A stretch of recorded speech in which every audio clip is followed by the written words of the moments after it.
18 मई 2010 की दोपहर को राजस्थान के पाली जिले के रामगढ़ कस्बे के पुलिस स्टेशन में एक गुमशुदगी की रिपोर्ट दर्ज कराई गई। रिपोर्ट दर्ज कराने वाली प्रिया नाम की एक युवती थी, जो अपनी रूममेट 20 वर्षीय मीरा, जो पश्चिम बंगाल की रहने वाली थी, के पिछले 2 दिनों से लापता होने की सूचना देने आई थी।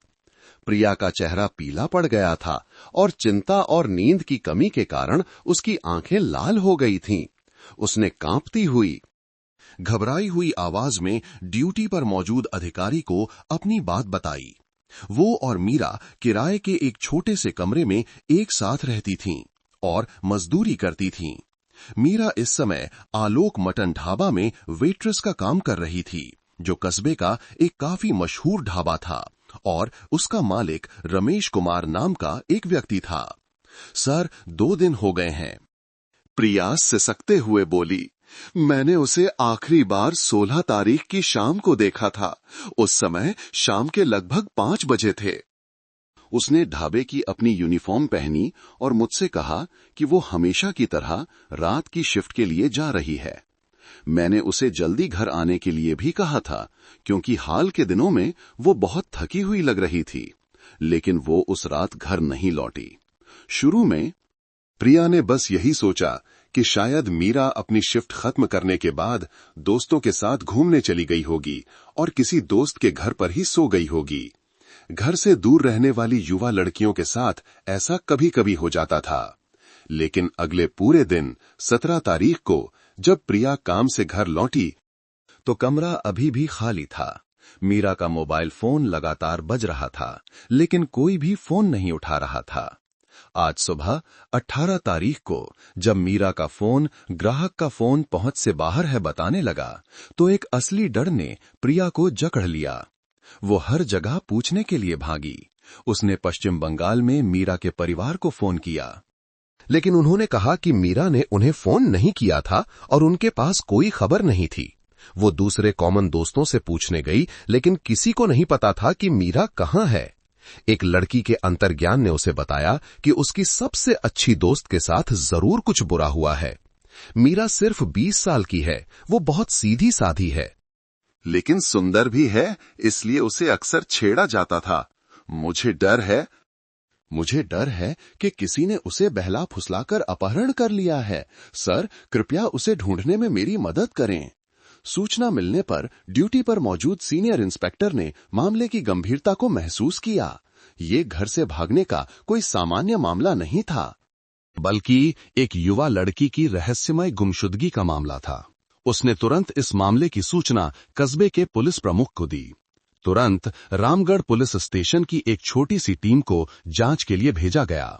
पहली जगह जहां उन्हें जाना था वो थी पीड़िता का कार्यस्थल, और वो आखिरी जगह भी जहां मीरा को देखा गया था, आलोक मटन ढाबा। आलोक ढाबा मुख्य सड़क पर ही स्थित था और अपने मटन करी और भुना गोश्त के लिए काफी मशहूर था। जब पुलिस टीम वहां पहुंची तो ढाबा शाम के ग्राहकों के लिए तैयारी कर रहा था।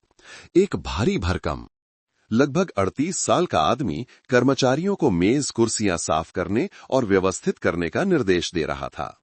पुलिस को देखकर वो थोड़ा हैरान हुआ, लेकिन फिर जल्दी से उनका स्वागत करने के लिए आया। नमस्ते पुलिस वालों, आप यहाँ कैसे आए? मेरा ढाबा पूरी ईमानदारी से चलता है।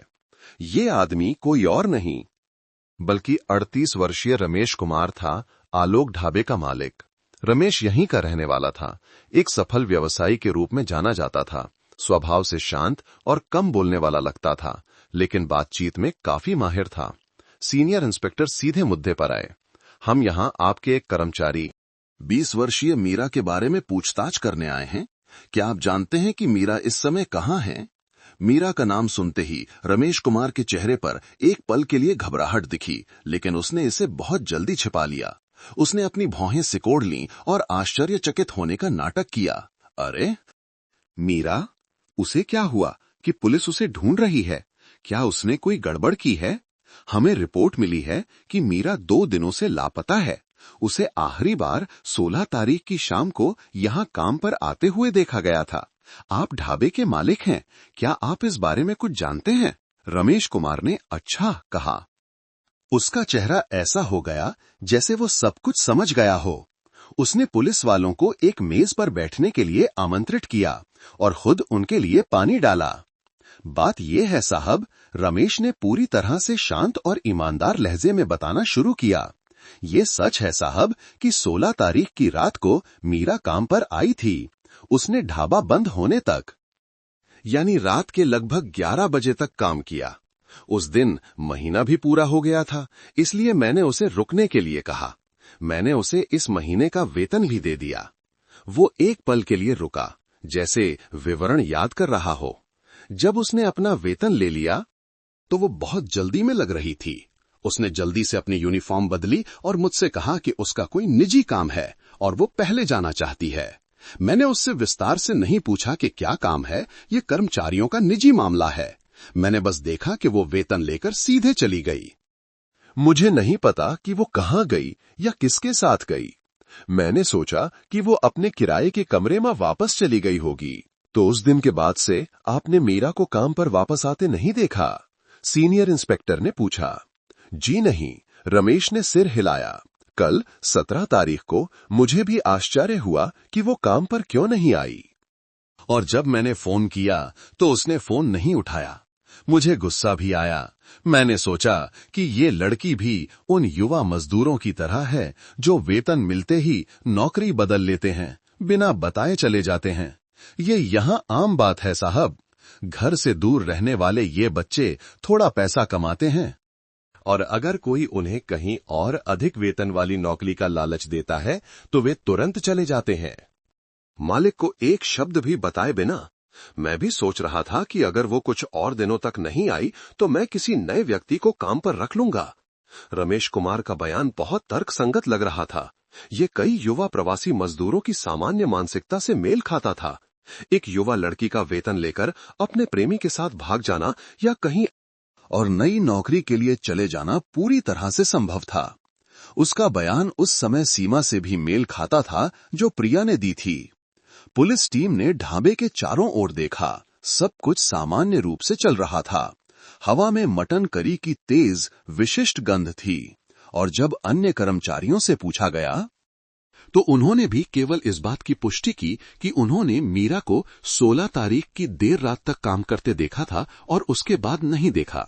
उन्होंने भी सोचा कि मीरा ने नौकरी छोड़ दी है। कोई भी असामान्य संकेत न मिलने पर रामगढ़ पुलिस स्टेशन की टीम को अस्थायी रूप से रमेश कुमार के बयान को दर्ज करना पड़ा। हालांकि अपने पेशेवर अनुभव के साथ सीनियर इंस्पेक्टर को अभी भी लग रहा था कि इस गुमशुदगी में कुछ गड़बड़ है। एक लड़की, भले ही वो भाग जाए, उसे अपने कपड़े और सामान साथ ले जाना चाहिए। उसकी रूममेट प्रिया, वे पुष्टि की थी कि मीरा का सारा निजी सामान अभी भी किराए के कमरे में ही था। ये वेतन लेकर भाग जाने के सिद्धांत के विपरीत था। ये महसूस करते हुए कि मामला जटिल है और कस्बे स्तर की पुलिस के अधिकार क्षेत्र से बाहर है, रामगढ़ पुलिस स्टेशन के प्रमुख ने तुरंत इस रहस्यमयी गुमशुदगी की पूरी फाइल पाली जिला पुलिस और निनथुन तिंग पुलिस की अपराध शाखा को भेजने का फैसला किया और जांच में शामिल होने का अनुरोध किया। वे नहीं जानते थे कि जिस समय वे बयान दर्ज कर रहे थे, एक भयानक सच्चाई, एक ऐसा क्रूर अपराध जो इंसान की कल्पना से परे था, उस जगह से कुछ ही कदम दूर आलोक ढाबे की मटन करी की तेज गंध वाली रसोई में बड़ी सावधानी से छिपाया जा रहा था। सच्चाई ये थी कि रमेश कुमार और मीरा के बीच का रिश्ता सिर्फ मालिक और कर्मचारी का नहीं था। रमेश, जो पहले से ही शादीशुदा और बच्चों वाला था, अपने से 18 साल छोटी इस खूबसूरत युवा कर्मचारी के साथ एक अवैध प्रेम संबंध में उलझा हुआ था। त्रासदी इसी पापी रिश्ते से पनपी थी। कुछ समय पहले मीरा को पता चला कि वो गर्भवती है।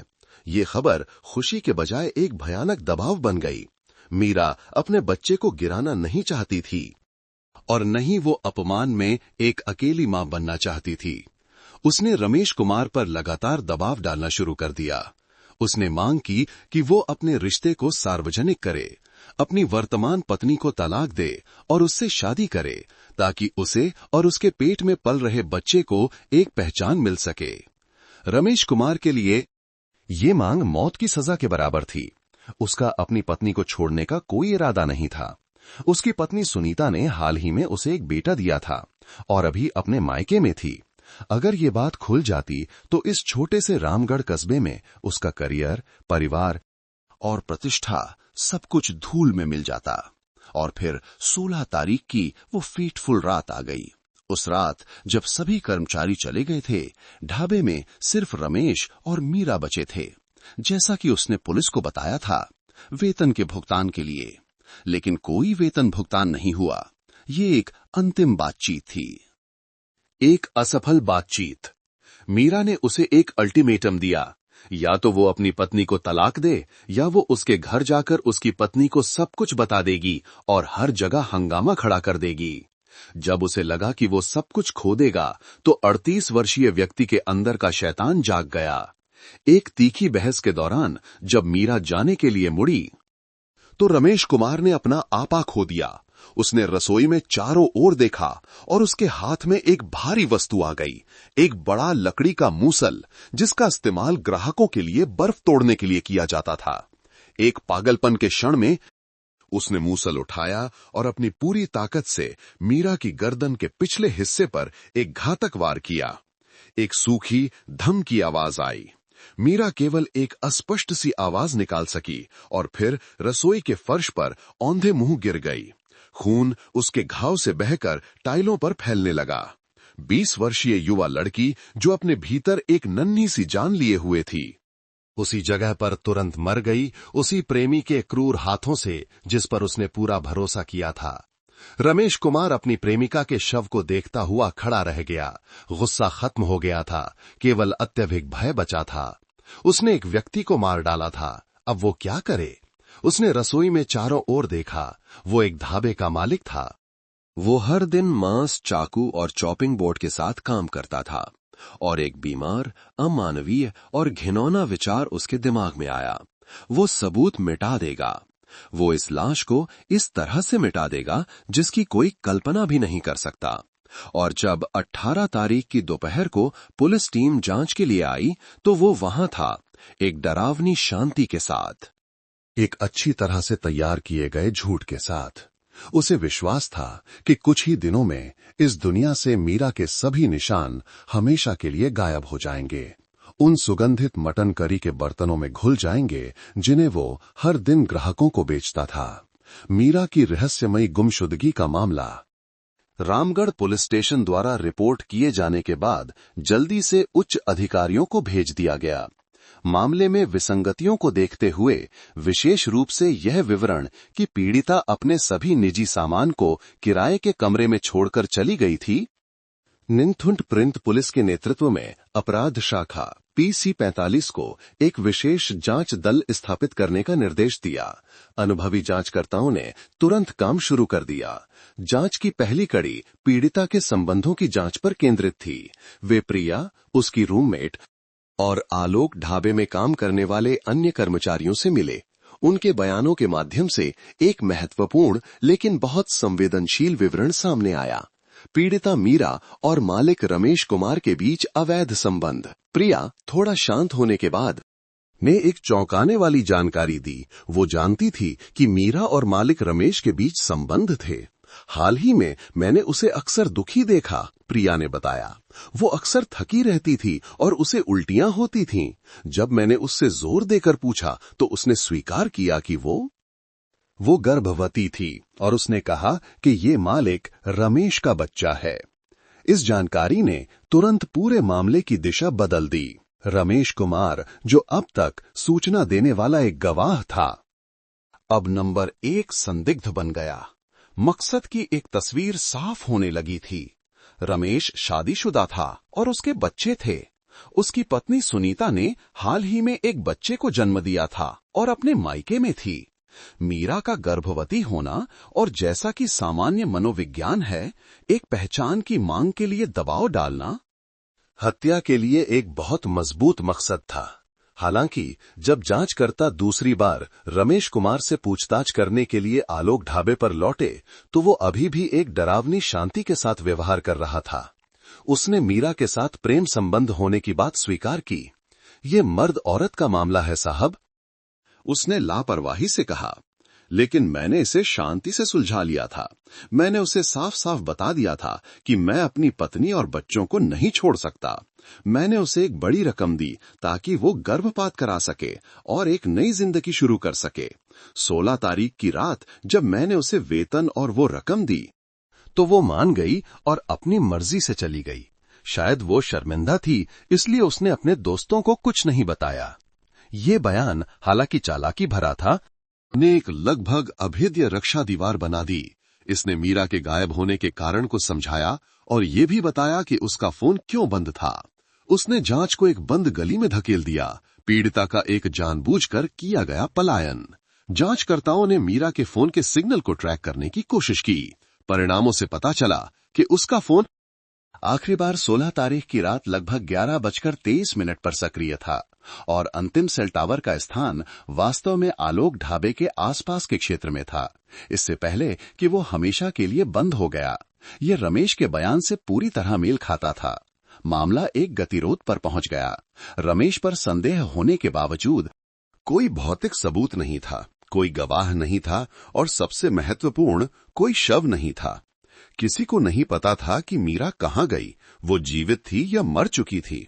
जबकि विशेष जांच दल इस मामले को सुलझाने के लिए संघर्ष कर रहा था, एक और जगह रमेश कुमार की पत्नी सुनीता अपने मायके में थी। उसने हाल ही में अपने पहले बेटे को जन्म दिया था और उसे 1 महीना भी नहीं हुआ था। मां बनने की खुशी ज्यादा दिन नहीं टिकी, क्योंकि उसने अपने पति से ठंडक और दूरी महसूस करना शुरू कर दिया था। जिस दिन से उसने जन्म दिया था, रमेश बहुत कम ही उससे मिलने आता था। वो बहाना बनाता था कि ढाबे पर बहुत भीड़ है और उसे वहीं रुकना पड़ता है। वो बस पैसे देने के लिए आता और फिर चला जाता। पिछले 3 दिनों से 16 तारीख से जब भी वो फोन करती, वो बस हूं हां करके फोन काट देता, ये कहते हुए कि वो व्यस्त है। 19 तारीख की दोपहर को, यानी मीरा के लापता होने के 3 दिन बाद, सुनीता को अपने पति की याद आई और वो थोड़ी बेचैन भी थी। उसने फैसला किया कि भले ही वो अभी भी प्रसव के बाद की अवधि में है, उसे ढाबे पर जाकर देखना होगा कि कारोबार कैसा चल रहा है और उसका पति आखिर कितना व्यस्त है। उसने एक ऑटो रिक्शा लिया और लगभग 3 बजे आलोक ढाबे पर पहुंची। ये दोपहर और शाम की शिफ्ट के बीच का सबसे शांत समय था। आमतौर पर जब कर्मचारी आराम करते थे या सामग्री तैयार करते थे, सुनीता ढाबे में दाखिल हुई। सामने का हिस्सा सुनसान था, एक भी व्यक्ति नहीं था। उसने पुकारा, रमेश जी, घर पर कोई है? लेकिन केवल छत के पंखे की गूंज ने जवाब दिया। उसने सोचा कि शायद उसका पति अंदर के कमरे में सो रहा है। वह परिचित रास्ते से सीधे पीछे रसोई की ओर चली गई। लेकिन जैसे जैसे वह रसोई के दरवाजे के करीब पहुंची, एक अजीब गंध उसकी नाक में घुस गई। ये मटन करी की परिचित सुगंधित गंध नहीं थी, ये एक तीखी सड़ी हुई गंध थी, खून और मांस की गंध जो लंबे समय तक रखी गई हो। और उससे भी बदतर, उस तीखी गंध के ऊपर ब्लीच की गंध थी, एक तेज रासायनिक गंध, जैसे किसी ने किसी बहुत गंदी चीज को साफ करने के लिए ब्लीच की पूरी बोतल का इस्तेमाल किया हो।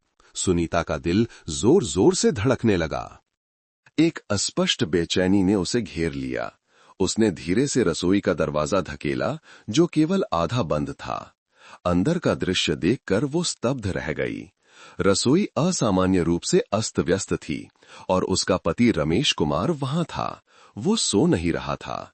वो दरवाजे की ओर पीठ करके खड़ा था, सबसे बड़े लकड़ी के चॉपिंग बोर्ड के बगल में, जिसका इस्तेमाल वो आमतौर पर मटन की हड्डियां काटने के लिए करता था। वो चॉपिंग बोर्ड पर कुछ काट रहा था। चाकू और चॉपिंग बोर्ड की आवाजें लगातार और उन्मत्त रूप से आ रही थीं, जो रोजमर्रा के भोजन की तैयारी की शांत और इत्मीनान भरी प्रक्रिया से बिल्कुल अलग थीं। रमेश जी, सुनीता ने पुकारा। रमेश कुमार ऐसे उछला जैसे उसे बिजली का झटका लगा हो। वो तेजी से मुड़ा।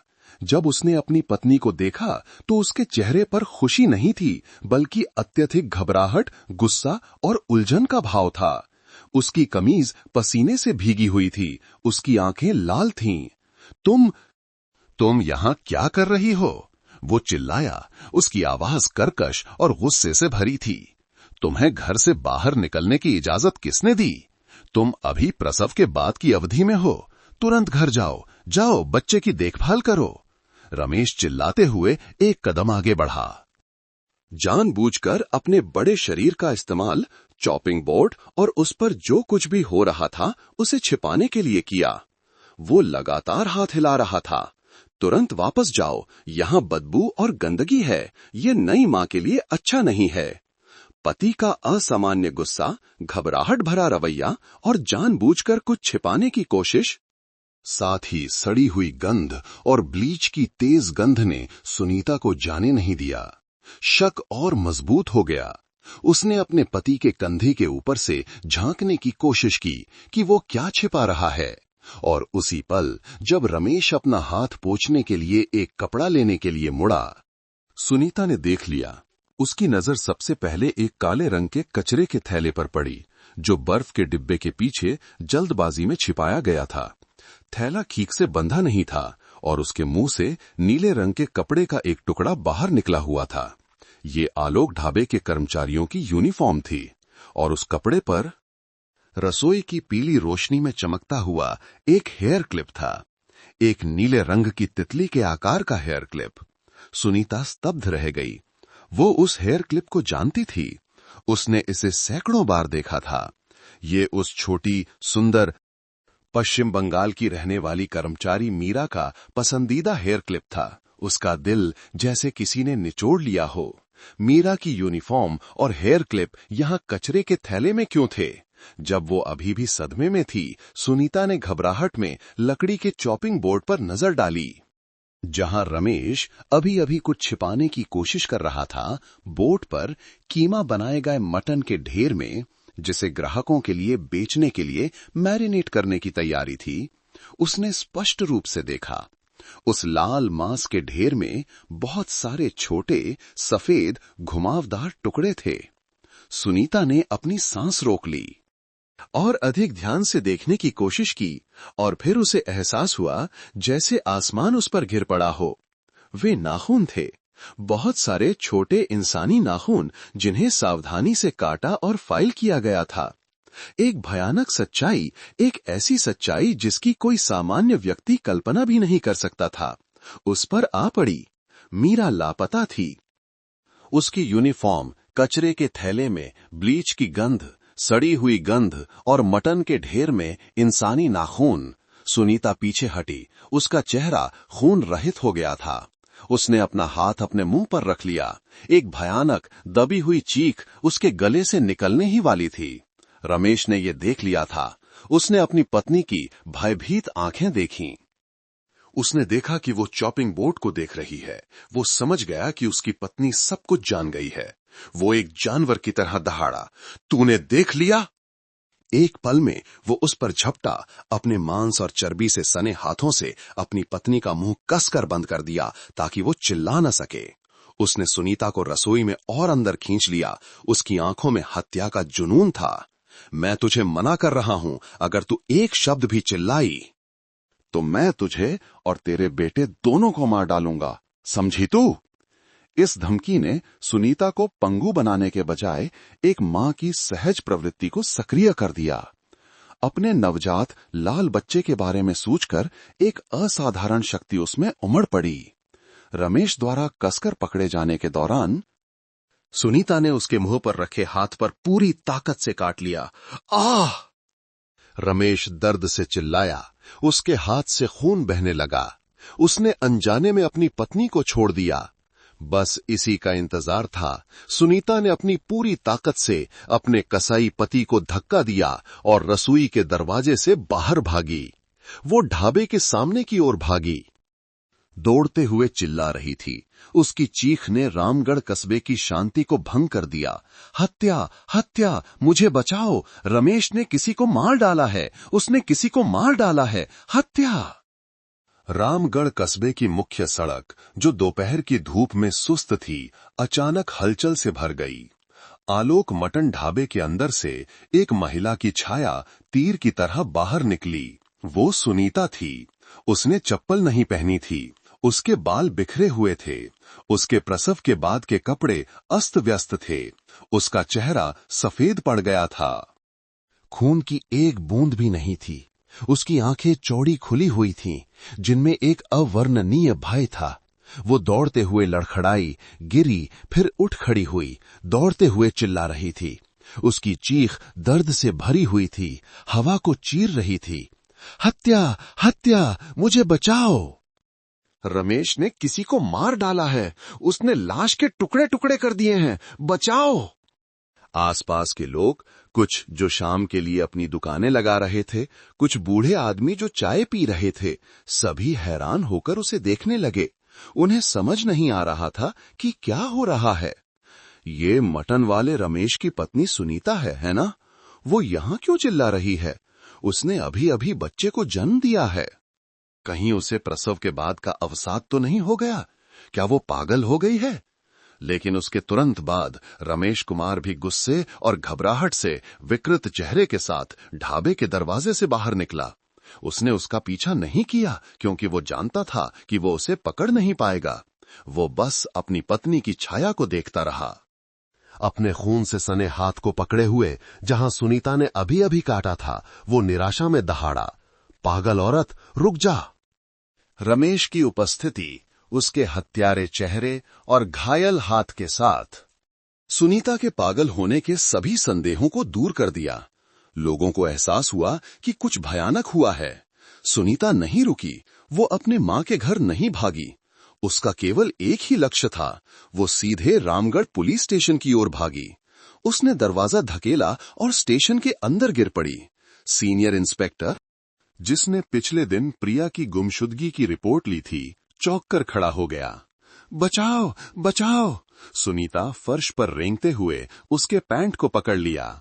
वो सांस नहीं ले पा रही थी, उसका पूरा शरीर कांप रहा था।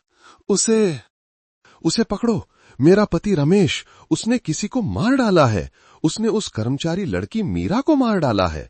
उसने लाश के टुकड़े टुकड़े कर दिए हैं। उसने उसके टुकड़े करके मटन में मिला दिया है। सीनियर इंस्पेक्टर स्तब्ध रह गया। मटन?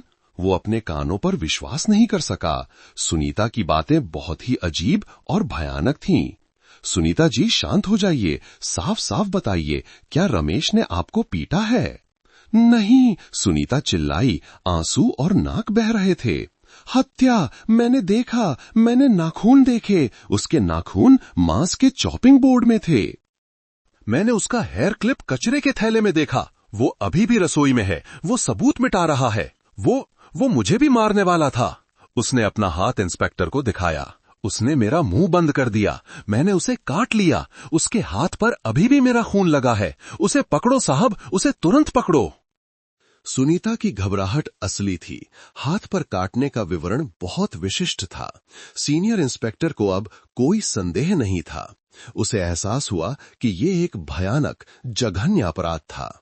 उसने तुरंत अलार्म बजाया, साथ ही वॉकी टॉकी पकड़कर चिल्लाया, सभी सशस्त्र कर्मी तत्काल इकट्ठा हों, आलोक ढाबे पर एक गंभीर हत्या का मामला है, तुरंत निकलो। आदेश देते हुए उसने अपने मोबाइल फोन से जिला पुलिस और प्रांतीय पुलिस की विशेष जांच दल के नेतृत्व को संक्षिप्त रिपोर्ट दी, जिन्होंने पहले ही रमेश कुमार को अपनी निगरानी में रखा था। 3 मिनट से भी कम समय में कस्बे की पुलिस की विशेष गाड़ी सायरन बजाते हुए निकल पड़ी। वे जानते थे कि वे प्रांतीय बल का इंतजार नहीं कर सकते। 1 सेकंड की भी देरी से अपराधी सबूत नष्ट कर सकता था या और बंधक बना सकता था। पुलिस की गाड़ी आलोक ढाबे के सामने एक तेज आवाज के साथ रुकी। बंदूकें और सहायक उपकरणों के साथ पुलिसकर्मी तुरंत नीचे उतरे और एक लड़ाकू फॉर्मेशन बनाई। ढाबा एक डरावनी शांति में डूबा हुआ था। सीनियर इंस्पेक्टर ने नेतृत्व किया, संकेत दिया और पूरी टीम सीधे अंदर घुस गई, बिना किसी शोर के रसोई की ओर बढ़ते हुए, जहां सुनीता ने बताया था। रसोई का दरवाजा खुल गया। रमेश कुमार वहीं था। वो भागा नहीं था। वो एक पागल पतंगे की तरह सफाई कर रहा था। वो पानी डाल रहा था। औद्योगिक मांस ग्राइंडर पर लगे टुकड़ों को नाली में धकेलने की कोशिश कर रहा था। पानी की तेज आवाज आ रही थी। शोर सुनकर वो तेजी से मुड़ा। उसके हाथ में एक कसाई का चाकू था। जो अभी भी चर्बी और लाल मांस के टुकड़ों से सना हुआ था। हिलो मत, चाकू नीचे रखो। सीनियर इंस्पेक्टर चिल्लाया, सीधे रमेश पर बंदूक तानते हुए। रमेश कुमार रुक गया। उसकी आंखें लाल थीं, उसका चेहरा पसीने से भीगा हुआ था। उसने पुलिसकर्मियों को देखा और फिर अपने हाथ में चाकू को देखा। एक पल के लिए वो दहाड़ा, उन पर चाकू लेकर झपटने की कोशिश की। मैं मरूंगा तो तुम सब भी मेरे साथ मरोगे। लेकिन उसे मौका नहीं मिला। एक पुलिसकर्मी ने तेजी से पास में रखी एक स्टेनलेस स्टील की कुर्सी को सीधे उस पर फेंक दिया। अपना संतुलन खोकर रमेश लड़खड़ा गया। तुरंत 3 अन्य पुलिसकर्मी उस पर झपटे और उस कसाई को चिकने रसोई के फर्श पर गिरा दिया। रमेश एक घायल जानवर की तरह, पागलों की तरह विरोध कर रहा था। वो काट रहा था, लात मार रहा था, चिल्ला रहा था। लेकिन पुलिसकर्मियों ने उसे पूरी ताकत से दबाए रखा। ठंडी हथकड़ी उसके कलाई पर कसकर लग गई। जब एक पुलिसकर्मी ने हथकड़ी लगाने के लिए उसका दाहिना हाथ पलटा, तो उसने स्पष्ट रूप से हाथ के पिछले हिस्से पर एक गहरे दांत का निशान देखा, जिससे अभी भी ताजा खून रिस रहा था। ठीक वैसा ही जैसा सुनीता ने बताया था। कसाई रमेश कुमार को उसके अपराध स्थल पर ही गिरफ्तार कर लिया गया था। रमेश को काबू में करने और ले जाने के बाद निनथुवनतिंग पुलिस की फॉरेंसिक टीम पहुंची। वे रसोई में दाखिल हुए और उनके सामने जो दृश्य था, वो एक ऐसा दृश्य था जिसे वे शायद अपने पूरे आपराधिक जांच करियर में कभी नहीं भूल पाएंगे। ये किसी भी हॉरर फिल्म से ज्यादा भयानक था। ब्लीच के साथ मिली हुई सड़ी हुई गंध इतनी तेज थी कि सांस लेना मुश्किल था। फर्श हालांकि पानी से धोया गया था, फिर भी सूखे खून और जानवरों की चर्बी, या शायद जानवरों की नहीं, के धब्बों से भरा था। सबसे बड़ा लकड़ी का चॉपिंग बोर्ड जहां सुनीता ने देखा था, अभी भी वहीं था। बोर्ड की सतह पर कीमा बनाया हुआ मांस का एक ढेर था, जिसे मसालों के साथ मिलाया गया था। लेकिन जब जांचकर्ताओं ने सावधानी से मांस की परत को हटाया, तो उन्हें वो मिला जो सुनीता ने कहा था। दर्जनों छोटे सफेद इंसानी नाखून अंदर मिले हुए थे। जांच जारी रही। एक बड़ा नीले रंग का प्लास्टिक का ड्रम खोला गया, जिसका इस्तेमाल ग्राहकों के लिए मटन को मैरिनेट करने के लिए किया जाता था। अंदर मांस के टुकड़े थे, जिन्हें हड्डियों से अलग कर दिया गया था और पतला काट दिया गया था, और लेमन ग्रास, मिर्च और विभिन्न करी मसालों के साथ मैरिनेट किया गया था। लेकिन जब एक फोरेंसिक विशेषज्ञ ने मांस का एक टुकड़ा उठाया, तो वो स्तब्ध रह गया। इस मांस का बनावट मटन जैसा नहीं था, ये नरम था। इसकी संरचना बिल्कुल अलग थी। ये इंसानी मांस था, जिसे हड्डियों से अलग कर पतला काटा गया था और मटन के साथ मिलाया गया था। उसने ये घिनौना मांस बेचा था। जांचकर्ताओं ने औद्योगिक मांस ग्राइंडर पर टॉर्च की रोशनी डाली। ये जाम हो गया था। चिमटे का उपयोग करके उन्होंने अंदर से ऊ तक नसों और छोटी हड्डियों के टुकड़ों को बाहर निकाला, जिन्हें पीस दिया गया था। सबसे भयानक रसोई के बीच में नाली थी। ये पूरी तरह से अवरुद्ध थी। जब पुलिसकर्मियों ने नाली का ढक्कन उठाया, तो एक मोटी चिपचिपी घिनौनी गंध वाली चीज उनकी आंखों के सामने आई। ये लंबे काले बालों का एक बड़ा गुच्छा था, जो खोपड़ी, चर्बी और अनगिनत पीसे हुए हड्डी के टुकड़ों से चिपका हुआ था, जिसने पाइप को पूरी तरह से बंद कर दिया था। लेकिन अपराध यहीं खत्म नहीं हुआ था। एक जांचकर्ता ने औद्योगिक फ्रीजर का दरवाजा खोला, जो रसोई में सबसे बड़ा था। अंदर जमे हुए मटन के टुकड़ों और बकरी की हड्डियों की थैलियों के बीच काले प्लास्टिक के थैले थे, जो सबसे अंदर के कोने में छिपाए गए थे। उसने सावधानी से एक थैला बाहर निकाला। ये बहुत भारी था। जब उसने उसे खोला, तो पूरा कमरा जैसे मौन में डूब गया। अंदर पीड़िता मीरा का सिर था। युवा लड़की का चेहरा अत्यधिक भय के भाव में जम गया था। अन्य थैलों को एक एक करके खोला गया। 2 हाथ और 2 पैर। रमेश कुमार ने अपने पागलपन में पीड़िता के शरीर के टुकड़े टुकड़े कर दिए थे। उसने मांस को हड्डियों से अलग किया, हड्डियों को पीसा और उसे मटन में मिलाकर बेचने और सबूत मिटाने के लिए और सबसे मुश्किल से निपटाए जाने वाले हिस्से जैसे सिर, हाथ और पैर उसने फ्रीजर में छिपा दिए थे, शायद बाद में उनसे निपटने के अवसर की प्रतीक्षा में। रहस्यमयी गुमशुदगी का मामला अब एक हत्या, शरीर के टुकड़े टुकड़े करने और इससे भी बदतर नरभक्षण के मामले में बदल गया था, एक ऐसे तरीके से जो किसी भी क्रूरता से परे था। पूरी विशेष जांच दल, सबसे अनुभवी पुलिसकर्मी भी बीमार महसूस कर रहे थे। उन्हें अपना चेहरा घुमाना पड़ा, बाहर की हवा में सांस लेने की कोशिश करनी पड़ी, ताकि वे इस दुर्भाग्यपूर्ण लड़की के शरीर के हर टुकड़े को इकट्ठा करने का काम जारी रखने से पहले खुद को शांत कर सकें। निंथवन तिंग पुलिस मुख्यालय का पूछताछ कक्ष ठंडा था, जो आलोक ढाबे की रसोई की उमस भरी बदबूदार गर्मी के बिल्कुल विपरीत था। हल्की नीली दीवारें, ग्रे स्टील की मेज और सफेद फ्लोरोसेंट नियॉन रोशनी घुटन और बेचैनी की भावना को और बढ़ा रही थी। रमेश कुमार आरोपी के लिए बनी प्लास्टिक की कुर्सी पर सिर झुकाए बैठा था। वो अब कल का शांत, चालाक ढाबा मालिक नहीं था। वो पागल जानवर भी नहीं था जो कुछ घंटे पहले पुलिस बल का चाकू से विरोध कर रहा था। जब हथकड़ी उसके हाथों पर लगी तो उसका सारा गुस्सा और घबराहट पूरी तरह से बुझ गई थी। अब वो सिर्फ राख का ढेर था, एक ढीला ढाला शरीर जो लगातार कांप रहा था। उसने जो शर्ट पहनी थी उस पर अभी भी सूखे खून, चर्बी और मांस के छोटे टुकड़ों के धब्बे थे। उसके दाहिने हाथ के पिछले हिस्से पर उसकी पत्नी के दांतों का निशान गहरा नीला पड़ गया था, जो अभी अभी उजागर हुई सच्चाई का एक जीवंत प्रमाण था। उसके सामने कर्नल विक्रम सिंह, अपराध शाखा के प्रमुख, जो सीधे इस मामले का नेतृत्व कर रहे थे, बैठे थे। उन्होंने तुरंत कुछ नहीं कहा। वो बस वहां बैठे रहे, चुपचाप अपने सामने बैठे आदमी को देखते रहे। उनकी आंखें तेज थीं, गुस्से और एक छिपी न जा सकने वाली घृणा से भरी हुई थीं।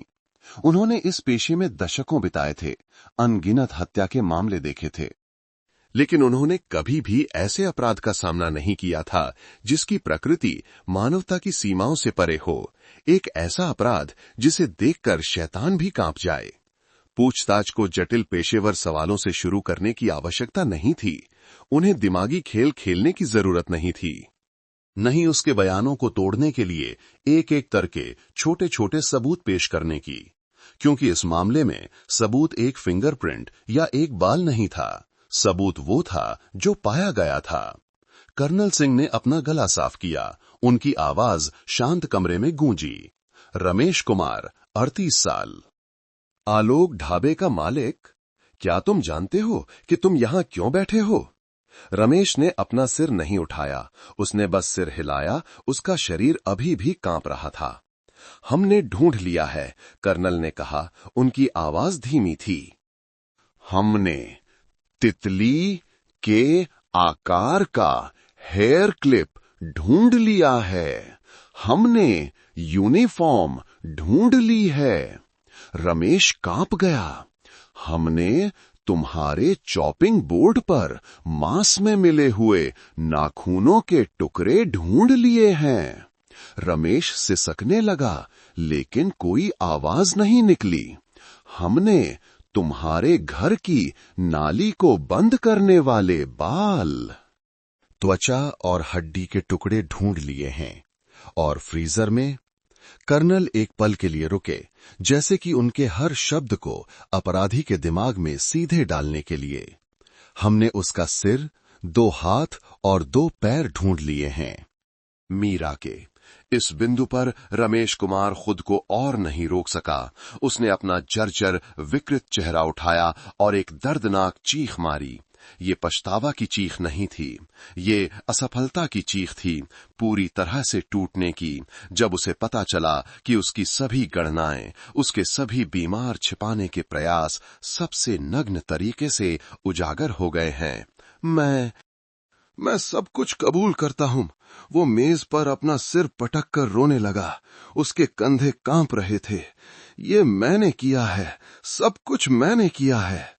जब उसकी आखिरी मनोवैज्ञानिक रक्षा दीवार ढह गई तो रमेश ने बताना शुरू कर दिया। उसका बयान सिसकियों के बीच टूटा हुआ, पूरी त्रासदी को फिर से जीवंत कर दिया। उस समय से जब ये सिर्फ एक पापी बीज था, जब तक कि ये एक अमानवीय अपराध में नहीं बदल गया, उसने मीरा के साथ अपने अवैध संबंध को स्वीकार किया। मीरा एक युवा सुंदर लड़की थी जो घर से दूर थी। वो एक 30 साल से अधिक उम्र का ढाबा मालिक, जिसके पास पैसा और मीठी जुबान थी, ने युवा कर्मचारी को अपनी बाहों में लुभाने में ज्यादा समय नहीं लगाया। ये गुप्त संबंध लगभग आधे साल तक चला। मैंने बस सोचा था कि ये एक अस्थायी संबंध है, रमेश ने फुसफुसाया। मेरा अपनी पत्नी और बच्चों को छोड़ने का कोई इरादा नहीं था। मेरी पत्नी ने अभी अभी मुझे एक बेटा दिया है। त्रासदी तब शुरू हुई जब मीरा को पता चला कि वो गर्भवती है, लगभग 2 महीने की। रमेश की उम्मीद के विपरीत कि मीरा डर जाएगी और गर्भपात के लिए पैसे लेकर चली जाएगी, ये 20 वर्षीय युवा लड़की बहुत दृढ़ निकली। उसने कहा कि वो बच्चे को नहीं गिराएगी। रमेश ने बताया, उसने मुझे अपनी पत्नी को तलाक देने के लिए मजबूर किया। उसने कहा कि उसे और बच्चे को एक पहचान देनी होगी। वो मुझ पर लगातार दबाव डाल रही थी, हर दिन धमकी भरे संदेश और फोन कॉल कर रही थी। दबाव चरम पर पहुंच गया। उसकी पत्नी सुनीता, जिसने अभी अभी जन्म दिया था, अपने मायके में थी। वो बीच में फंस गया था। एक तरफ उसकी वफादार पत्नी, उसका नवजात बेटा और इस छोटे से कस्बे में उसकी प्रतिष्ठा और व्यवसाय। दूसरी तरफ उसकी युवा प्रेमिका, उसके बढ़ते गर्भ के साथ और सब कुछ उजागर करने की धमकी। मैंने उसे बुलाया। रमेश ने 16 तारीख की उस फेटल रात के बारे में बताया।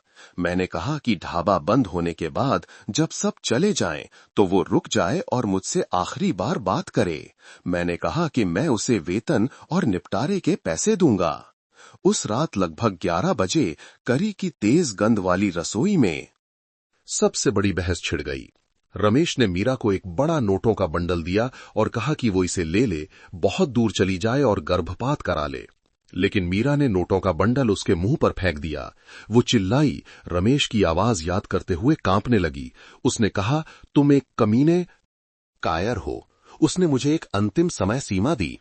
अगर 1 हफ्ते के भीतर मैं घर जाकर अपनी पत्नी से तलाक की बात नहीं करता, तो वो अपने गर्भवती पेट के साथ सीधे मेरी सास के घर जाएगी। वहां घुटने टेक कर सब कुछ बता देगी। उसने धमकी दी कि वो इस पूरे कस्बे को मेरा असली चेहरा दिखाएगी। उस धमकी ने रमेश की दुखती रग पर चोट की। परिवार के टूटने, करियर के बर्बाद होने, पड़ोसियों द्वारा थूके जाने की तस्वीरें उसके दिमाग में कौंध गईं। जब उसे लगा कि वो सब कुछ खो देगा, तो वो अब इंसान नहीं रहा। उसने मुझे गाली दी, फिर वो मुड़ी। उसने कहा कि वो तुरंत जा रही है। रमेश ने अपनी आंखें कसकर बंद कर लीं, उस पल को फिर से जीते हुए। उस समय मैं कुछ नहीं सोच सका। मैं पागल हो गया था। मैं बस चाहता था कि वो चुप हो जाए, तुरंत चुप हो जाए। घबराहट में उसकी नजर बगल में गई। उसने उसे देखा। वो भारी, ठोस लकड़ी का मूसल, जिसका इस्तेमाल बर्फ तोड़ने के लिए किया जाता था। उसने उसे पकड़ लिया। जैसे ही वो दरवाजे की ओर मुड़ी, मैंने उसे उठाया। एक बार, सिर्फ एक ही बार, एक पागल आदमी की पूरी ताकत से उसने सीधे मीरा की गर्दन के पिछले हिस्से पर वार किया। एक सूखी धम की आवाज। मीरा घुटनों के बल गिर गई। रसोई के फर्श पर औंधे मुंह, घाव से खून बहने लगा। 20 वर्षीय युवा लड़की तुरंत मर गई। एक भी चीख नहीं निकाल सकी। रमेश अपनी प्रेमिका के शव को देखता हुआ खड़ा रह गया। लकड़ी का मूसल उसके हाथ से छूटकर फर्श पर लुढ़क गया। गुस्सा खत्म हो गया। केवल खालीपन और एक ठंडा डर बचा था, जो उसकी रीढ़ से लेकर सिर के ऊपर तक चढ़ गया। वो मर गई, वो मर गई, मैंने उसे मार डाला, वो बड़बड़ाया। वो फर्श पर बैठ गया, अपना सिर पकड़कर। अब वो क्या करे? पुलिस को बताए? वो जेल में सड़ जाएगा। लाश को ठिकाने लगाए? कहां? इस छोटे से कस्बे में। कहीं भी फेंकने पर वो मिल जाएगी। और फिर अत्यधिक घबराहट में उसकी नजर रसोई के चारों ओर गई। वो एक ढाबे का मालिक था। वो एक पेशेवर कसाई था। हर दिन वो मटन काटता, हड्डियां अलग करता, कीमा बनाता, मैरिनेट करता। उसने लाश को देखा, फिर उसने कसाई के चाकू को देखा, चॉपिंग बोर्ड को देखा। औद्योगिक मांस ग्राइंडर को देखा। एक बीमार विचार, एक अमानवीय समाधान उसके दिमाग में कौंधा। कोई भी उसे नहीं ढूंढ पाएगा अगर ढूंढने के लिए कुछ भी ना हो। वो लड़खड़ाते हुए खड़ा हुआ, ढाबे का अगला दरवाजा कसकर बंद कर दिया। उसने सभी लाइटें बंद कर दी, केवल रसोई में एक पीली रोशनी जलती छोड़ दी। मैंने उसे सबसे अंदर खींच लिया। उसने अपने भयानक कृत्य का वर्णन करना शुरू किया। मैंने नल चालू किया। मैंने सबसे तेज कसाई का चाकू लिया। मैं एक कसाई हूं। मैं जानता हूं कि क्या करना है। मुझे इसे ठिकाने लगाना था। मुझे इसे गायब करना था। उसका बयान एक दुस्वप्न के विवरण में उतरने लगा। उसने अपने पेशेवर कौशल का इस्तेमाल एक ऐसा काम करने के लिए किया जो जानवर भी नहीं करते। उसने रसोई के फर्श पर ही पीड़िता के शरीर के टुकड़े टुकड़े कर दिए। उसने मांस को हड्डियों से अलग किया, ठीक उसी तरह जैसे वो मटन के साथ करता था। मैं पूरी रात काम करता रहा। वो रोने लगा। हे भगवान, मैंने ये क्या कर दिया? पूछताछ कक्ष एक घनी चुप्पी में डूब गया। केवल उस कसाई की घिनौनी सिसकियों की आवाज बची थी। उसके अपराध उसके कबूलनामे के माध्यम से अभी अभी उजागर होना शुरू हुए थे। उन शरीर के अंगों के भाग्य के बारे में सबसे भयानक हिस्सा अभी आना बाकी था। पूरा पूछताछ कक्ष जैसे एक घने शून्य में डूब गया। यहां तक कि हवा भी जैसे जम गई थी। रमेश कुमार की टूटी फूटी चीखें और कबूलनामा ही एकमात्र आवाज थी। उसके मुंह से निकला हर शब्द जांचकर्ताओं की चेतना पर एक हथौड़े की तरह पड़ रहा था। वे एक हत्या, एक सबूत मिटाने के मामले के लिए तैयार थे, लेकिन इस तरह के परिदृश्य के लिए नहीं। शुरुआती उन्मत्त चीख पुकार के बाद रमेश कुमार ढह गया। उसका पूरा शरीर ढीला पड़ गया। वो पूरी तरह से थक चुका था। उसने बताना शुरू किया, बिना किसी भावना के। उसकी आवाज एक मशीन की तरह सपाट थी। 16 तारीख की उस भयानक रात और उसके बाद के 2 दिनों को याद करते हुए। उसका बयान जांचकर्ताओं द्वारा पाए गए तथ्यों से भी अधिक क्रूर था। उसने कबूल किया कि मीरा को मारने के बाद वो लगभग 1 घंटे तक लाश के पास गतिहीन बैठा रहा। वो डरा हुआ था, वो कांप रहा था, लेकिन वो जानता था कि वो लाश को वहां नहीं छोड़ सकता। अपने ही पेशे का उपयोग करके सबूत मिटाने का विचार उसके दिमाग में कौंधा। मैं एक कसाई हूं। उसने इस वाक्य को एक बीमार आत्म आश्वासन के रूप में दोहराया। मैं जानता हूं कि क्या करना है। उसने ढाबे का शटर कसकर बंद कर दिया था। उसने मीरा के शव को रसोई के सबसे अंदर के हिस्से में खींच लिया, जहां पानी का नल और नाली थी, और फिर उसने वो किया। उसने उसी चाकू के सेट का इस्तेमाल किया जिसका इस्तेमाल वो हर दिन मटन काटने के लिए करता था। उसने काम शुरू किया। मुझे इसे अलग करना था, वो बड़बड़ाया। उसकी आंखें निर्जीव थीं। मांस, हड्डियों और बेकार हिस्सों को अलग करना था। उसने कबूल किया कि उसने कई घंटों तक एक मशीन की तरह काम किया। उसने हड्डियों से मांस को अलग किया, ठीक उसी तरह जैसे वो मटन की जांग को अलग करता था। मांस को उसने एक बड़े टब में डाल दिया। हड्डियों को उसने उसी लकड़ी के मूसल से जिसने हत्या की थी कुचल दिया और फिर औद्योगिक मांस ग्राइंडर में डाल दिया। मैंने सोचा कि मैं इसे पीस सकता हूं, उसने कांपती हुई आवाज में कहा। चूरे की तरह पीस कर फिर मैं इसे नाली में बहा दूंगा। ये सब बह जाएगा, लेकिन वो गलत था। इंसानी हड्डियां बहुत कठोर थीं। ग्राइंडर गरजने लगा और फिर जाम हो गया। उसने उसे निकालने की कोशिश की और फिर वापस डाल दिया। उसने उन्हें काटने के लिए एक बड़े चाकू का भी इस्तेमाल किया, जिससे हड्डी के टुकड़े चारों ओर बिखर गए। एक हिस्सा उसने हिम्मत करके नाली में फेंक दिया, लेकिन बाल और त्वचा, चर्बी और हड्डी के टुकड़ों के साथ जल्दी से पाइप को बंद कर दिया।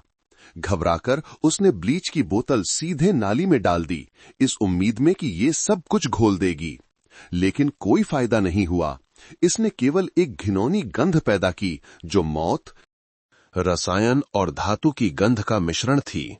ये वही गंध थी जो सुनीता ने सूंघी थी। और सबसे मुश्किल हिस्से, उसने कहा, और ये वही क्षण था जब वो हिंसक रूप से कांपने लगा। सिर, 2 हाथ और 2 पैर, मैं उन्हें पीस नहीं सका। मेरी हिम्मत नहीं हुई। मैंने उन्हें कुछ काले प्लास्टिक के थैलों में डाल दिया। मैंने फ्रीजर खोला। मैंने जमे हुए मटन के कुछ टुकड़े बाहर फेंके।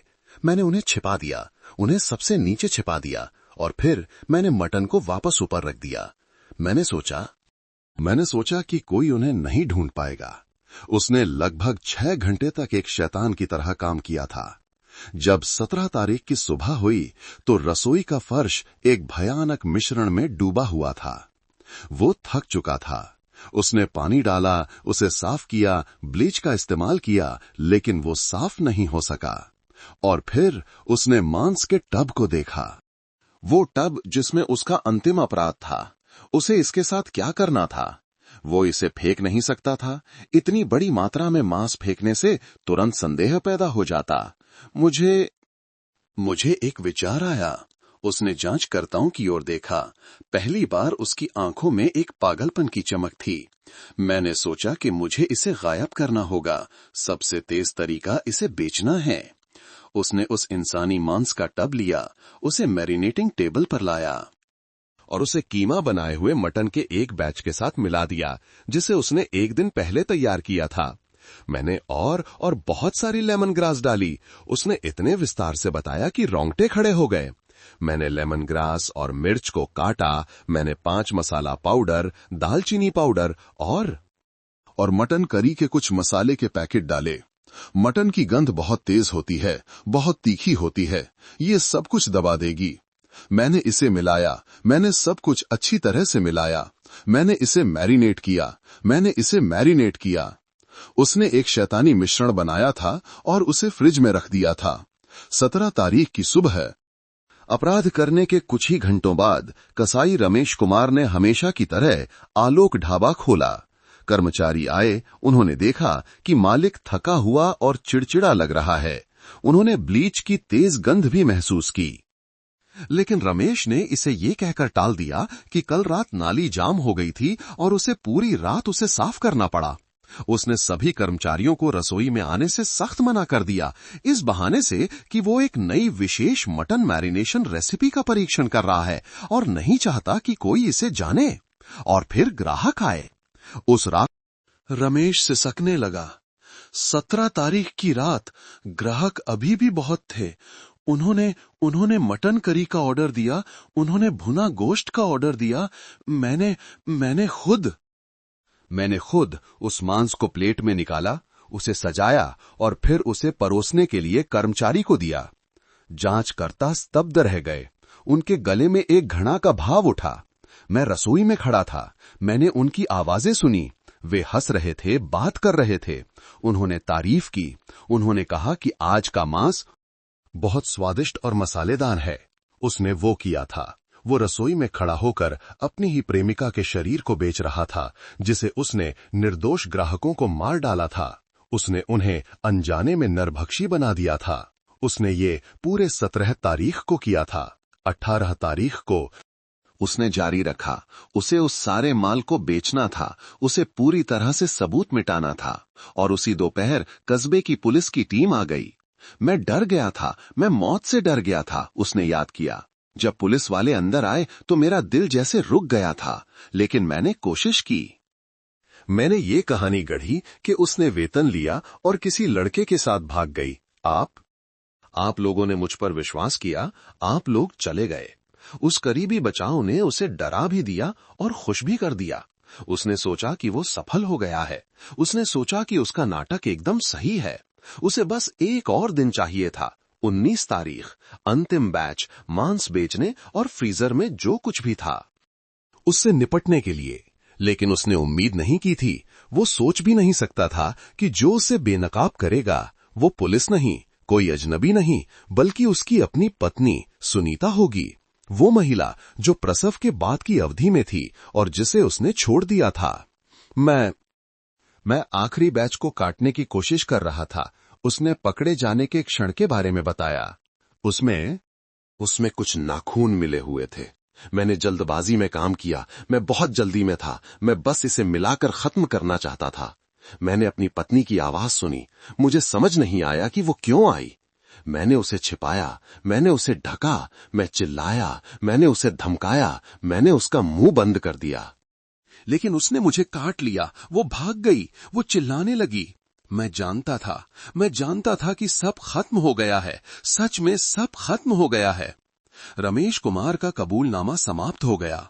उसने हत्या, शरीर के टुकड़े टुकड़े करने, हड्डियां पीसने, सिर छिपाने से लेकर पीड़िता के मांस को मटन के साथ मैरिनेट करने और 2 दिनों तक ग्राहकों को शांति से बेचने तक हर एक आपराधिक कृत्य का विस्तार से वर्णन किया था। जांच के दृष्टिकोण से मामला बंद हो सकता था, लेकिन इसने जो सदमा पैदा किया था और इस कसाई के लिए नैतिक सजा अभी शुरू ही हुई थी। आलोक मटन ढाबे पर हुए इस मामले की खबर रामगढ़ कस्बे की सीमाओं को पार कर एक भयानक गति से फैल गई। ये अब एक अफवाह नहीं थी, ये एक भूकंप था। केवल 24 घंटों के भीतर पूरा निंगथुन तिंड और फिर पूरा देश इस अपराध की प्रकृति पर स्तब्ध और हैरान था। मटन करी हत्याकांड, प्रेमिका की हत्या कर लाश के टुकड़े ग्राहकों को बेचे जैसी सुर्खियां हर अखबार में सनसनी मचा रही थीं। रामगढ़ कस्बे के लोग जो शायद कल ही आलोक ढाबे पर हंसते बोलते और खाते पीते बैठे थे, अब केवल घृणा और अत्यधिक भय में उल्टियां कर रहे थे। उन्हें नहीं पता था कि जिस सुगंधित करी, जिस भुने हुए गोश्त की उन्होंने तारीफ की थी, उसमें कौन सा मांस मिला हुआ था। आलोक ढाबे को तुरंत सील कर दिया गया। ये अब एक खाने की जगह नहीं थी, ये एक भयानक अपराध स्थल, एक मकबरा, एक अमानवीय क्रूरता का प्रतीक बन गया था, जिसके बारे में लोग दशकों तक बात करेंगे। जनता का गुस्सा चरम पर पहुंच गया। लोग सिर्फ एक हत्यारे से नाराज नहीं थे, वे एक इंसान के वेश में एक शैतान से नाराज थे। एक ऐसे व्यक्ति से जिसने नैतिकता और मानवता की सभी अंतिम सीमाओं को रौंद दिया था। एक सख्त, उचित सजा की मांग का दबाव न्यायिक एजेंसियों पर भारी पड़ रहा था। रमेश कुमार के पूर्ण कबूलनामे के साथ साथ फ्रीजर में शरीर के अंगों, चॉपिंग बोर्ड पर नाखूनों, नाली में बाल और हड्डियों से लेकर अपराधी के हाथ पर सुनीता के दांतों के निशान तक एक अकाट्य भौतिक सबूतों की प्रणाली के साथ जांच एजेंसी ने जल्दी से फाइल पूरी कर ली। निंगथुन तिंड के लोक अभियोजक ने तुरंत एक आरोप पत्र दायर किया, जिसमें रमेश कुमार पर 1999 के दंड संहिता के अनुच्छेद 93 की धारा 1 के तहत हत्या का आरोप लगाया गया, जिसमें अपराध को क्रूर तरीके से अंजाम देना और नीच मकसद के लिए जैसे गंभीर कारक शामिल थे। कुछ महीने बाद निंगथुन तिंग की जन अदालत ने एक सार्वजनिक सुनवाई शुरू की। ये राज्य के इतिहास में सबसे अधिक भीड़ वाली सुनवाइयों में से एक थी। सुबह से ही हजारों जिज्ञासु और गुस्सैल लोग अदालत के आसपास के पूरे क्षेत्र में जमा हो गए थे। कोर्ट रूम खचाखच भरा हुआ था, एक भी सीट खाली नहीं थी। माहौल घुटन भरा और भारी था, जिसमें कटघरे की ओर फुसफुसाती गालियां मिली हुई थीं। कोर्ट रूम के 2 साइड दरवाजे खुले। रमेश कुमार को 2 पुलिस अधिकारियों द्वारा लाया गया। वो शांत भव्य ढाबा मालिक नहीं था। कुछ ही महीनों की हिरासत के बाद उसने दर्जनों किलो वजन कम कर लिया था। वो दुबला पतला और जर्जर हो गया था। वो लड़खड़ाते हुए चल रहा था। उसके पैर जैसे जमीन को नहीं छू रहे थे। उसने अपना सिर उठाने की हिम्मत नहीं की, किसी को देखने की हिम्मत नहीं की। उसकी धंसी हुई निर्जीव आंखें एक बेजान शरीर की तरह थीं, जो केवल फर्श की टाइलों पर झुकी हुई थीं। पीड़ितों के परिवार के लिए पहली पंक्ति में मीरा के माता पिता, 2 बूढ़े गरीब किसान जो पश्चिम बंगाल से इतनी दूर आए थे, बैठे थे। वे अपनी दुर्भाग्यपूर्ण बेटी की तस्वीर को गले लगाए बैठे थे। उनके आंसू सूख चुके थे, केवल पत्थर बन चुका दर्द बचा था। पास में गवाहों के लिए पंक्ति में रमेश की पत्नी सुनीता भी मौजूद थी। उसने अपने नवजात लाल बच्चे को कसकर अपनी गोद में पकड़ रखा था। उसका चेहरा दुबला और पीला था। वो यहां न केवल सबसे महत्वपूर्ण गवाह के रूप में आई थी, बल्कि एक पीड़िता के रूप में भी। एक ऐसी पत्नी जिसका पति एक क्रूर अपराधी था, एक ऐसी मां जिसका बच्चा एक शैतान का खून लिए हुए था। सुनवाई शुरू हुई। पीठासीन न्यायाधीश ने कारण की घोषणा की। माहौल एकदम शांत था। सबसे डरावना हिस्सा तब था जब अदालत में अभियोजन पक्ष का प्रतिनिधित्व करने वाले लोक अभियोजक ने जोर से आरोप पत्र पढ़ा। पूरा कोर्ट रूम जैसे सांस रोके हुए था। रमेश कुमार के हर कृत्य को विस्तार से नग्न रूप से फिर से जीवित किया गया। अभियोजक की आवाज स्पष्ट रूप से गूंजी। जब उसे लगा कि वो सब कुछ खो देगा तो आरोपी रमेश कुमार ने हत्या करने का इरादा बना लिया। पीड़िता मीरा के मुड़ने का फायदा उठाते हुए आरोपी ने एक लकड़ी के मूसल का इस्तेमाल कर उसकी गर्दन पर एक घातक वार किया, जिससे पीड़िता की मौके पर ही मौत हो गई। मीरा की मां की चीख गूंजी, चुप्पी को तोड़ते हुए। अभियोजक ने जारी रखा। उसकी आवाज और अधिक कठोर हो गई, गुस्से से भरी हुई। अपराध करने के बाद अपने अपराध को छिपाने के इरादे से आरोपी रमेश ने अपने पेशेवर कौशल का इस्तेमाल कर रसोई में ही पीड़िता के शरीर के टुकड़े टुकड़े कर दिए। आरोपी ने मांस को हड्डियों से अलग किया, हड्डियों को पीसा। सिर, 2 हाथ और 2 पैर आरोपी ने फ्रीजर में छिपा दिए। कोर्ट रूम में मौजूद कई लोगों को उल्टी आने लगी। उन्हें अपना मुंह हाथ से ढकना पड़ा।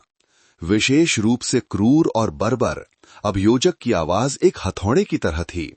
पीड़िता का मांस आरोपी ने कीमा बनाए हुए मटन के साथ मिलाया, मसालों के साथ मैरिनेट किया और 2 दिनों तक 17 और 18 मई 2010 को आरोपी ने इस घिनौने मांस को आलोक ढाबे पर ग्राहकों को बेचा। पूरा कोर्टरूम फट पड़ा। चीख पुकार, गालियां, रोने की आवाजें। हे भगवान, जानवर, उसे मार डालो, वो इंसान नहीं है। पीठासीन न्यायाधीश को बार बार व्यवस्था बनाए रखने के लिए हथौड़ा बजाना पड़ा। कटगढ़े में रमेश कुमार बस सिकुड़ गया। एक पत्ते की तरह कांप रहा था।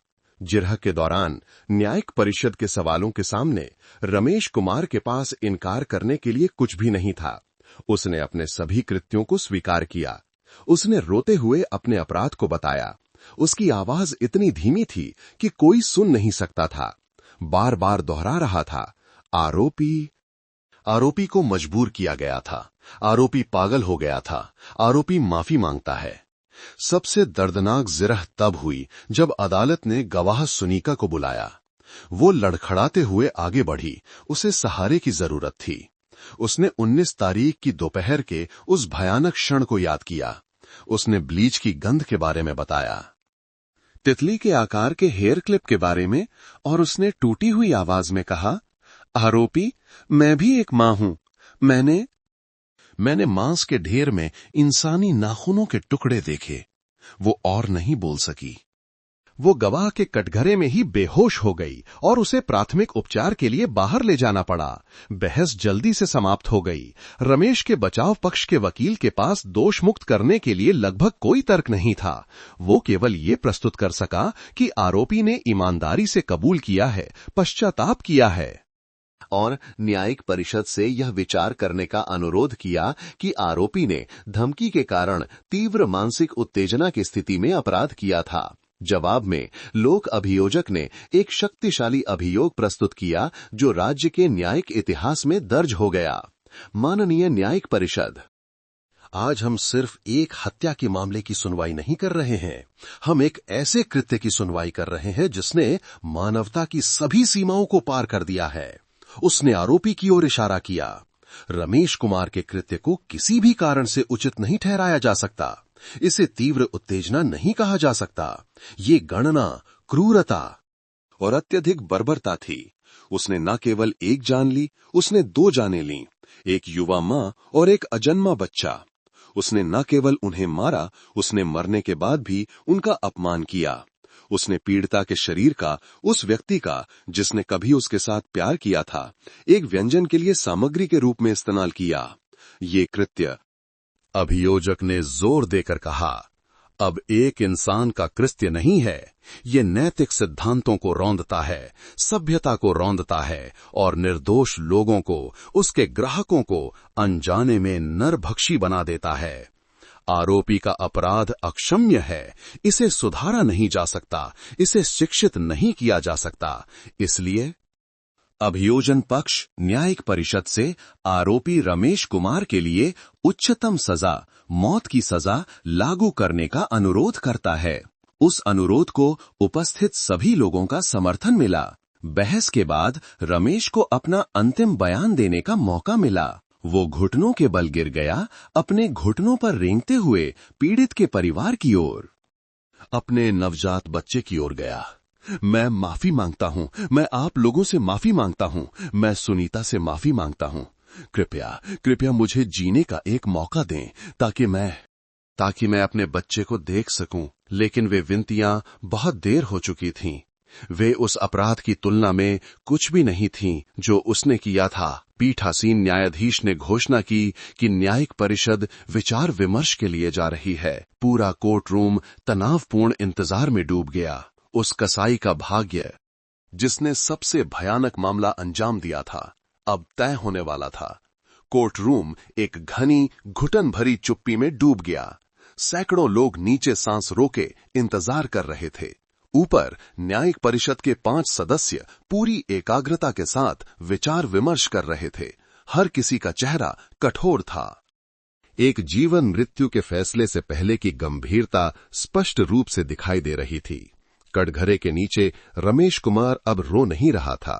वो बस वहां बैठा था, एक मोम की मूर्ति की तरह गतिहीन। उसका पूरा शरीर अनियंत्रित रूप से कांप रहा था। उसने अपना अंतिम बयान दे दिया था, जीने का एक मौका मांगा था। लेकिन ऐसा लग रहा था कि वो खुद भी जानता था कि वो विनती व्यर्थ है। उसने ऊपर देखने की हिम्मत नहीं की। वो पीड़ित की तस्वीर का सामना करने से डरता था। वो मीरा के माता पिता की आंखों का सामना करने से डरता था। और सबसे बढ़कर वो अपनी पत्नी सुनीता का सामना करता था, जो गवाहों की पंक्ति में उसके नवजात बेटे को गोद में लिए बैठी थी। सुनीता वहां निर्जीव बैठी थी। दर्द, घृणा, गुस्सा और शायद पति पत्नी के रिश्ते का एक टिमटिमाता हुआ अंश, इन सब ने उसकी सारी ताकत निचोड़ ली थी। वो यहां अपने पति को मरते देखने के लिए नहीं आई थी, बल्कि उस दुर्भाग्यपूर्ण लड़की के लिए न्याय मांगने और उस दुस्वप्न को समाप्त करने के लिए आई थी जिसने उसकी जिंदगी बर्बाद कर दी थी। उसकी गोद में बच्चा कभी कभी हिलता डुलता। वो इतना छोटा था कि उस भयानक त्रासदी को समझ नहीं सकता था जिसे उसके अपने पिता ने अंजाम दिया था। दूसरी तरफ मीरा के माता पिता, 2 बूढ़े किसान अपने सारे आंसू रो चुके थे। वे बस चुपचाप बैठे थे, एक दूसरे का हाथ कसकर पकड़े हुए। उनकी धुंधली आंखें न्यायिक परिषद की ओर देख रही थीं, एक अंतिम फैसले का इंतजार कर रही थीं।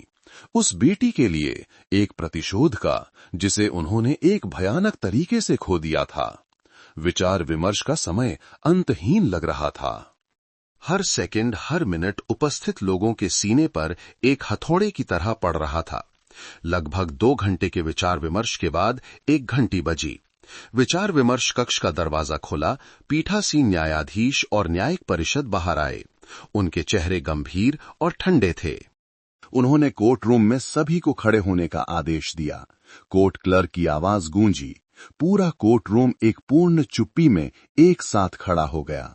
रमेश कुमार को 2 पुलिस अधिकारियों ने बगल से पकड़कर सीधा खड़ा किया। वो अब अपने आप खड़ा नहीं हो सकता था। पीठासीन न्यायाधीश ने एक गंभीर और कठोर आवाज में फैसला पढ़ना शुरू किया। निनथुअन तिंग की जन अदालत की न्यायिक परिषद मामले की पूरी फाइल, अदालत में जांचे गए सबूतों, साथ ही अभियोजन पक्ष, बचाव पक्ष के वकील के तर्कों और आरोपी के बयान पर व्यापक और निष्पक्ष रूप से विचार करने के बाद इस निष्कर्ष पर पहुंची है कि आरोपी रमेश कुमार 38 वर्ष का कृत्य 1999 के दंड संहिता के अनुच्छेद 93 की धारा 1 में परिभाषित हत्या का अपराध है। न्यायिक परिषद का मानना है कि यह एक विशेष रूप से गंभीर प्रकृति का मामला है। आरोपी का कृत्य अत्यंत क्रूर, बर्बर और अमानवीय है। आरोपी ने केवल अपने अवैध संबंधों और स्वार्थ को छिपाने के लिए 2 लोगों की जान ले ली, पीड़िता मीरा और उसके गर्भ में पल रहा अजन्मा बच्चा। ये अपराध अक्षम्य है। पीठासीन न्यायाधीश ने सीधे आरोपी की ओर देखा।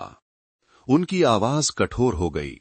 न्यायिक परिषद बचाव पक्ष के वकील के इस तर्क को पूरी तरह से खारिज करती है कि आरोपी ने तीव्र मानसिक उत्तेजना की स्थिति में अपराध किया था। अपराध की प्रक्रिया एक गणना, अपराध को अंत तक छिपाने का एक दृढ़ संकल्प दिखाती है। यदि ये केवल तीव्र उत्तेजना होती तो आरोपी अपराध करने के बाद रुक सकता था और आत्मसमर्पण कर सकता था, लेकिन नहीं, आरोपी ने सबसे क्रूर रास्ता चुना। रमेश कुमार का कृत्य केवल हत्या पर ही नहीं रुका, ये मृतक के शरीर का एक अत्यधिक अपमान भी है, समाज के सभी बुनियादी नैतिक मूल्यों का उल्लंघन है। आरोपी ने एक रसोइये के अपने पेशेवर कौशल के साथ बेरहमी से पीड़िता के शरीर के टुकड़े टुकड़े किए, हड्डियों को पीसा, मांस को अलग किया, न केवल छिपाने के लिए बल्कि एक और भी बीमार और घिनौने उद्देश्य के लिए। पीड़िता के शरीर को मटन के साथ मिलाकर उसे एक व्यंजन में बदल दिया। 2 दिनों तक 17 और 18 तारीख को आरोपी ने शांति से उस घिनौने मांस को निर्दोष ग्राहकों को बेचा। इस कृत्य की क्रूरता का वर्णन करने के लिए कानून या नैतिकता में कोई शब्द नहीं है। इसने न केवल आरोपी को एक शैतान बना दिया बल्कि सैकड़ों निर्दोष लोगों को भी पीड़ित बना दिया, उन्हें अनजाने में नरभक्षी बना दिया, जिससे पूरे समुदाय में एक मनोवैज्ञानिक संकट और एक भयानक आघात पैदा हुआ। पीठासीन न्यायाधीश की आवाज ऊंची हो गई, पूरे कमरे में गूंजने लगी। आरोपी ने अपनी सारी मानवता खो दी है।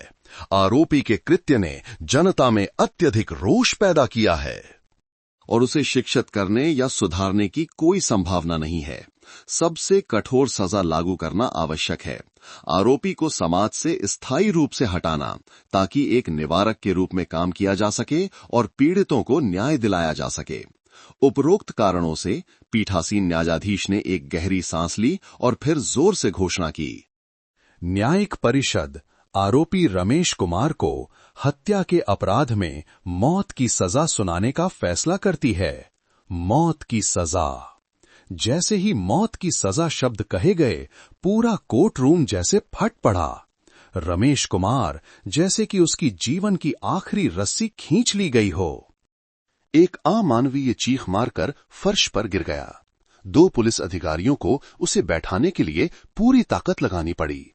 पीड़ित पक्ष की पंक्ति में मीरा की मां बेटी कहकर चिल्लाई और अपने पति की बाहों में बेहोश हो गई। बूढ़े किसान केवल अपनी पत्नी को पकड़ सके। आंसू उनके झुर्रियों वाले चेहरे पर लुढ़क रहे थे। उन्हें मुआवजा मिल गया था, लेकिन अपनी बेटी को खोने का दर्द कभी भी किसी चीज से पूरा नहीं हो सकता था। दूसरी तरफ सुनीता ने अपनी आंखें कसकर बंद कर लीं। आंसू की 2 धाराएं चुपचाप बहने लगीं। वो रोई, अपने कसाई पति के लिए नहीं, वो अपनी किस्मत पर रोई, उस दुर्भाग्यपूर्ण लड़की मीरा के लिए रोई और अपने हाथ में उस मासूम बच्चे के लिए रोई। वो बच्चा जो पैदा होते ही हमेशा के लिए अपने पिता को खो चुका था और उसे जीवन भर इस भयानक अपराध की विरासत को ढोना पड़ेगा। सुनवाई समाप्त हुई। आलोक मटनकरी हत्याकांड एक उचित मौत की सजा के साथ आधिकारिक तौर पर समाप्त हो गया, जिसे जनता का पूर्ण समर्थन मिला। ये मामला एक महंगी सीख थी, एक रोंगटे खड़े कर देने वाली चेतावनी कि कैसे नैतिकता का पतन हो सकता है, कैसे एक इंसान जब अपने ही स्वार्थ, वासना और पापों से घिरा होता है तो कितना क्रूर हो सकता है। ये त्रासदी एक विवाहितर संबंध, एक झूठ, एक गैर जिम्मेदारी से शुरू हुई थी। इसने दिखाया कि कैसे एक क्षणिक इच्छा, एक छिपा हुआ गलत काम एक ऐसा अपराध पैदा कर सकता है जो स्वर्ग और पृथ्वी को हिला दे। रमेश कुमार के अपराध ने इंसान और जानवर के बीच की एक भयावह रूप से पतली रेखा को दिखाया। वो एक ढाबे का मालिक था, एक ऐसा व्यक्ति जो भोजन तैयार करने के पेशे में था, और वही पेशा जब मानवीय तर्क अपराध से अंधा हो गया ने उसे सबसे बीमार और भयानक तरीके से सबूत मिटाने के साधन और कौशल प्रदान किए। वो सिर्फ एक हत्यारा नहीं था, वो इस शब्द के सबसे काले अर्थों में एक कसाई था। रमेश के लिए मौत की सजा एक शैतान का अंत थी, लेकिन ये पीछे रह गए लोगों के दर्द को शांत नहीं कर सकी। मीरा के माता पिता ने अपनी बेटी और अजन्मे नाती को खो दिया था। जिन ग्राहकों ने अनजाने में वो घिनौना मांस खाया था, वे जीवन भर एक मनोवैज्ञानिक आघात के साथ जिएंगे और सबसे बड़ी पीड़िता शायद सुनीता और उसका नवजात बच्चा ही थे। सुनीता एक पल में एक अनचाही नायिका बन गई थी। उसकी पैनी नजर, साहस और अपने बच्चे के लिए डरने वाली एक मां की सहज प्रवृत्ति ने उसे सच्चाई का पता लगाने, डर पर काबू पाने, अपने पति के हाथ पर काटने, भागने और पुलिस को रिपोर्ट करने में मदद की। यदि उसका निर्णायक कदम न होता तो शायद रमेश कुमार ने सभी निशान सफलतापूर्वक मिटा दिए होते और मीरा की गुमशुदगी का मामला हमेशा के लिए एक रहस्य बना रहता। उसने मीरा को न्याय दिलाया, लेकिन उसे ही सबसे भारी परिणाम भुगतने पड़े। उसकी जिंदगी बर्बाद हो गई थी। उसके हाथ में जो बच्चा था वो एक ऐसे पिता की छाया में बड़ा होगा जो एक कसाई था। आलोक ढाबा बाद में स्थायी रूप से बंद कर दिया गया। वो घर एक शापित स्थान बन गया। एक घिनौना निशान जो शांत रामगढ़ कस्बे के बीच में था, हमारे देश के आपराधिक इतिहास में सबसे क्रूर और अमानवीय मामलों में से एक की एक स्थायी याद। नमस्ते दोस्तों, सबसे पहले तो ये बताइए कि आप सब हमें कहां से देख रहे हैं और आपको ये कहानी कैसी लगी। अपने विचार हमें नीचे कमेंट्स में जरूर बताइएगा। मैं ईश्वर से प्रार्थना करता हूं कि आप सब जहां भी रहें हमेशा खुश और सुरक्षित रहें। अगर आपके पास भी कोई ऐसी ही दिलचस्प या अनोखी कहानी है तो उसे हम सबके साथ साझा करने में संकोच न करें। हमें आपकी कहानियां सुनना अच्छा लगेगा।